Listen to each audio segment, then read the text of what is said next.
One long night in December 1994, Ukraine took a gamble with its national security.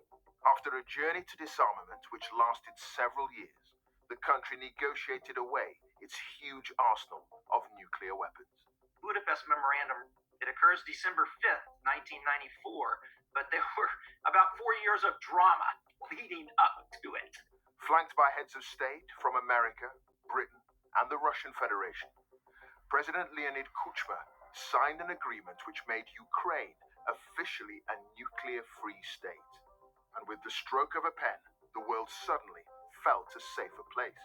Skeptics once claimed that the nuclear threat would actually grow after the Soviet Union dissolved. But because of the wisdom and statesmanship of the leaders who joined me here, the skeptics have been proven wrong.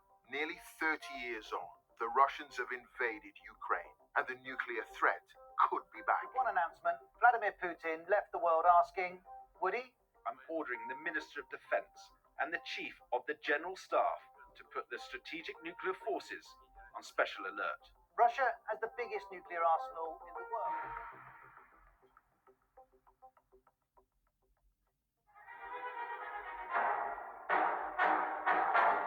In this film, we've attempted to find out how many could survive a nuclear attack, what life would be like after such a catastrophe, and what's being done to help us survive.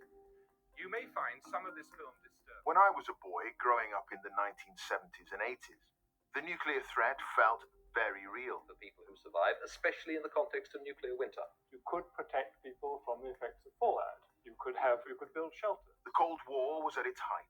Anti-nuclear campaigners camped out on the streets, and countries prepared their people for what to do in the event of the 4-minute warning. The time has now come to make everything ready for you and your family in case an air attack happens. There were even films imagining what Armageddon would look like.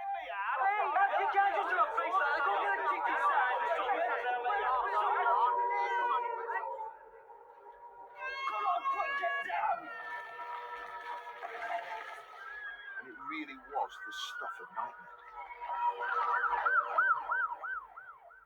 Then, in the early 90s, came the fall of the Soviet Union.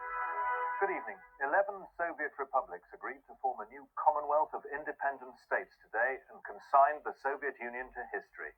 They abolished Mikhail Gorbachev's job. And suddenly, the nuclear threat lifted. Perhaps East and West could live together. And this wasn't just a feeling. It was backed up by real action, as the US and the Russian Federation gradually began scaling back their nuclear weapons stockpiles. But there was a problem. A headache for both Washington and Moscow.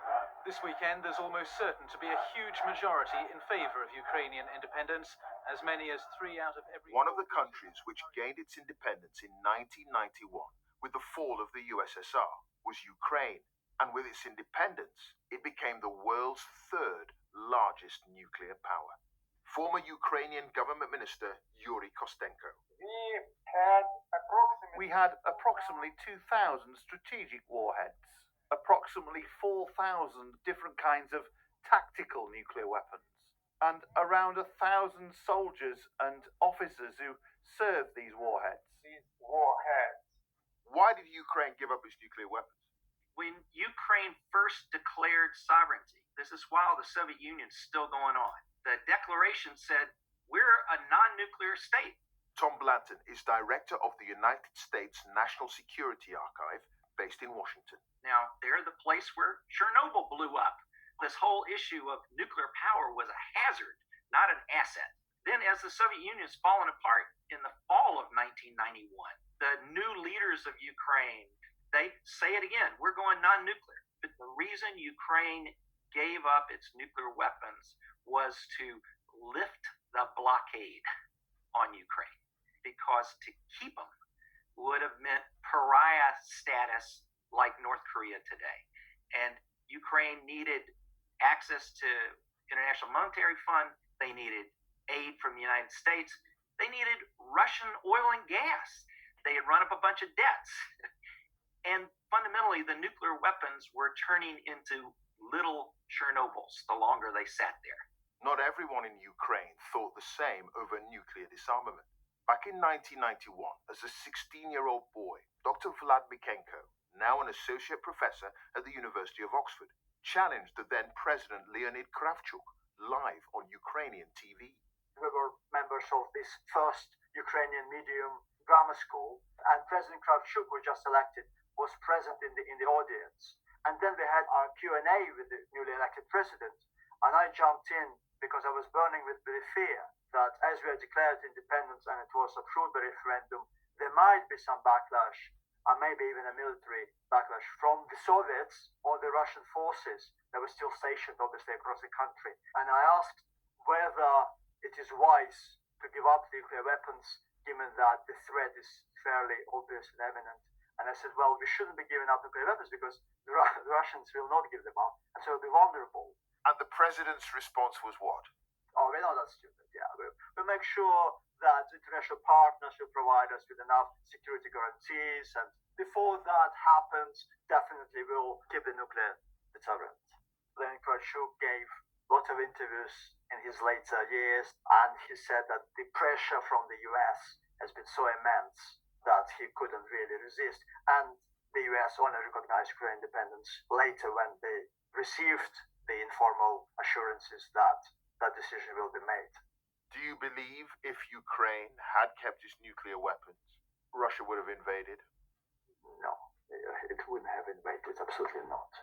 And of course, I was a teenager, but there were some political scientists claiming the same thoughts. I mean, there was a professor of political science at the University of Chicago, John Mearsheimer, who published a very famous article why Ukraine should be keeping its nukes, because as he actually prophetically said, there will be conflict between these two countries. There were people older and more wise, at least, who had similar concerns. Did the mindset of the Ukrainians alter? Well, absolutely. And in fact, the attitude towards nuclear armaments in Ukraine's territory changed quite dramatically and became more nuanced very soon after the breakup of the Soviet Union. Nobody expected this gigantic nuclear superpower to collapse so quickly. Ukrainian nuclear weapons and non-proliferation researcher Dr. Mariana Bujerin. Once the Soviet Union disintegrated and the new relationship between Moscow and Kiev started to be negotiated, the question became, well, what kind of states will these be? And what kind of Russia can we expect? And Ukrainians in the beginning of 1992 understood that, Russia will not just be another equal, another nation state, that much of that tradition and history of the empire of domination, perhaps there is a high risk that it might continue. So with that understanding, Ukrainians' attitude towards nuclear weapons changed. Yuri Kostenko was a minister in the Ukrainian government for most of the 1990s. He was involved in the country's disarmament negotiations over several years and oversaw the environmental cleanup after the Chernobyl nuclear disaster. He says Ukraine may have been independent, but Russia was calling the shots. After the collapse of the Soviet Union, immediately the Russian President Boris Yeltsin signalled all nuclear weapons which belonged to the Soviet Union must be collected only on the territory of the Russian Federation. And Mr. Bush agreed with this, and it was the biggest mistake of Western countries in the history of nuclear disarmament. In the documents that we've gotten from the Ukrainian archives and the Russian archives and the American archives, over and over, the Ukrainians talk about the pressure from Russia. Tom Blanton again. There's this great moment in January 1994 where the Ukrainians have been bargaining the so-called trilateral process, Americans, Russians, Ukrainians. Yeltsin treats Clinton to a nice dacha dinner. I just give you a quote. This is the document right here. This is the transcript of that dinner. Yeah, Ukraine's finally agreeing to get all the warheads out in 28 months, and that's good. And this is a quote. And tomorrow, President Yeltsin said, we will meet and then go into the room and sign the agreements and answer a few questions. That's all been agreed by our protocol people. And after that, we will not pay any more attention to Kravchuk, who will leave. So you get a sense of this big brother bullying behavior by Yeltsin. Overall controls of its nuclear weapon arsenal was in Moscow. Did the Ukrainians think that they could ever gain that control control themselves. There were very serious impediments. Ukraine had the necessary scientific, industrial expertise, but it would have been costly for Ukraine to actually grab these assets and to, at the same time, defy international reaction, which would have inevitably been negative, and survive as this fledgling independent state. The Americans felt having just one former Soviet country with nuclear weapons was easier to deal with. Another fear at the time was, because the countries were in disarray, Nina Khrushcheva is the granddaughter of the former Soviet leader Nikita Khrushchev. Nina is now professor of international affairs at the New School in New York. Somehow it was believed that at least potentially Russia could secure those weapons so they wouldn't be used by terrorists. It was not just Ukraine, it was also Belarus and Kazakhstan. They would give up the nuclear weapons because at least in Russia it could be more controlled by the international community, because when they were all randomly placed all over the Soviet Union, I mean, that really increased the danger. There was a real sense that the two biggest nuclear powers negotiated over the heads of Ukraine. Dr. Mariana Bujerin again. So there was certainly a perception in the non-Russian successor states of the Soviet Union that Washington was pursuing the so-called Russia First policy. And the assumptions of that policy were that Russia is the biggest chunk of whatever came out of the Soviet Union. If we could get Russia right, if we can help it build up the good governance, there will be positive spillover effects. So yes, there was this tradition of superpower talking to superpower. But Russia had often been suspicious about Western ambitions. Clinton had a canned speech focused on NATO expansion. Just the thing to push Yeltsin's button, right? And sure enough, Yeltsin went off himself.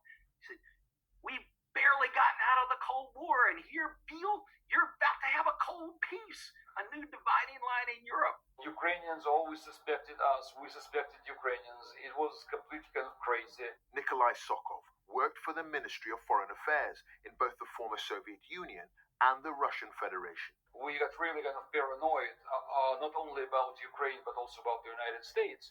The United States was actually trying to be like in the middle, so they were making some concessions to Ukraine that were not maybe very kind of fundamental concessions, more duplicated. After years of talks and initiatives came the Budapest Memorandum in 1994. And it's not just about the nuclear weapons in Ukraine, but it's also about getting the START Treaty implemented. Remember, the START Treaty was actually the first treaty that actually reduced U.S. and Soviet nuclear weapons. But the Russians had indicated they would not be prepared to bring the START Treaty into force until certain things happened, including agreement on what was going on with Ukraine and Ukraine's accession to the Non-Proliferation Treaty as a non-nuclear weapon state. So there's a lot at stake from the American point of view in terms of arms control arrangements. The final negotiations were intense, with much pressure on Ukraine to buckle to the agenda being set by Washington and Moscow. And in the end, it hung on the interpretation of words. Former U.S. negotiator Steve Pfeiffer was in the room. The difference, we're talking about security assurances, not security guarantees. And that was really important to the American side, because if we say security guarantee, we're talking about the kind of guarantee that the United States gives to NATO allies. That is, if there's a military attack, the American military is coming to protect you. The security assurance means we will do things, but you cannot expect the 82nd Airborne to come to your assistance if there's a violation of the assurances. But at one point, we get all three sides together and I say, look, the Russian text says guarantee, the Ukrainian text says guarantee, and our translator says, yes, that can mean either guarantee or assurance. For the record, I need each of you to agree now that when you see guarantee in Russian or guarantee in Ukrainian, it is understood in the sense of the English word assurance. And the head of the Russian team agreed, and the head of the Ukrainian team agreed. And had they not, my guess is we might not have been able to go ahead with the document. Ukraine signed the agreement and took the other signatories at their word. They'd made a huge sacrifice, and they'd signed an agreement which meant they had protection. The Ukrainians thought you get a deal like this at the highest political level. Yeltsin, Clinton, John Major, Britain. This is as high a standing as you can get without formal treaty that has to go through all the ratification processes in all those countries. The world welcomes Ukraine's decision to disarm. It was a turning point which underlined a new world order. Your decision has made the Ukrainian people, the American people, and the entire world much safer and more secure. The United States and the West will stay the course with you. And here I have a statement from the archives made by Prime Minister John Major. It's dated Monday, the 5th of December, 1994. And this bit here, it says, the United Kingdom is pleased to join the United States and the Russian Federation in extending to Belarus, Kazakhstan, and Ukraine the nuclear security assurances which we have given in the past to other non-nuclear weapon states. And he goes on to say here, I believe to say that today is an historic day is in no sense to overstate what has been achieved and what has been signed on this occasion. I think the focus today is people say, oh, Budapest Memorandum, that was a waste, that wasn't worth the paper it was signed on. Actually, it was a very big deal for Ukraine and a big gain for Ukraine. A huge deal at the time for Ukraine because they believed in those assurances. Did Russia? Yes, I think Russia under Boris Yeltsin did believe in those assurances and stuck to the deal. And Yeltsin did not raise Crimea, worked out a lease option for the Black Sea Fleet. And the failure, I would say, and this would be a joint failure between us and Washington, but also our Ukrainian colleagues, is back in the early 1990s, we didn't foresee somebody like Vladimir Putin and what the Russians then did in 2014 when they seized Crimea illegally and then got involved in the conflict in Donbass, and certainly not, what happened in February of this year when the Russian military launched a full-on invasion of Ukraine. But did anyone ever really know what these so-called assurances meant in reality? We didn't have a lot of detailed discussion about what happens if the Russians violate the assurances. But I would argue, if you look at what the United States is doing now, that's very much in the spirit of what, on the American side, the negotiators, what we were thinking when we said we will do things. We're doing those things now. Some saw the US, Britain, and the West as aggressors. And though the invasions of Ukraine cannot be justified, Russian Nikolai Sokov says the perceived hypocrisy of the West gave the Russian Federation the excuse to violate the Budapest Agreement. When the United States and NATO went to war with Serbia in 1999, when the United States went to war with Iraq, actually Great Britain too, is in 2003, these were violations of international law, these were violations of UN Charter. So Russia actually felt free to violate the Budapest Memorandum because, well, we're not the first, they said. Well, that's not a good argument, in my view. The fact that someone else violated the law is not a license for you to violate the law, right? So yes, I don't accept that argument. Yes, I just say that, well, that's how the mind, of Russian policymakers actually worked. And that's the situation that we're dealing with today.